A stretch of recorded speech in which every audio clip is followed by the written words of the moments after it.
Mi hanno chiamato i bambini, io ero lì in garage, poi mi hanno chiamato loro. Non c'era niente vicino al corpo, vicino al corpo c'era niente al momento. Io penso che ha battuto la testa perché adesso non sapevo altro dopo, dai. E non c'era sangue? No, dopo l'ho girata, quando l'ho girata aveva sangue. Ha sangue dietro la testa quindi? Sì, qua. Le parole di Giacomo Stella poche ore dopo la tragedia della morte di Erchia Annui, la 31enne uccisa da un colpo di pistola nella casa dove viveva con i figli piccoli ad Ariano nel Polesine.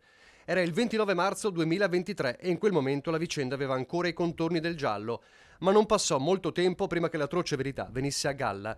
La donna era stata vittima di un terribile gioco. Il figlio più piccolo di 8 anni le aveva sparato usando una pistola Beretta calibro 6,35 che aveva preso con il fratello di 11 anni nell'abitazione vicina del padrone di casa, proprio lui, Giacomo Stella. Soltanto l'attacco, poche ore dopo, aveva dimostrato come quella che poteva sembrare una ferita da caduta era invece la conseguenza di un foro da proiettile. Di qui l'indagine dei carabinieri e la svolta fino alla confessione del bimbo e il ritrovamento della pistola sepolta poco distante.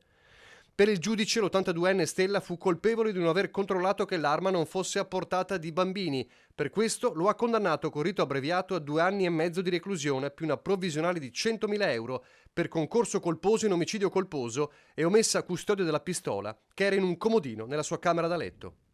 I bambini avevano libero accesso anche al piano superiore ed erano in grande confidenza con l'anziano.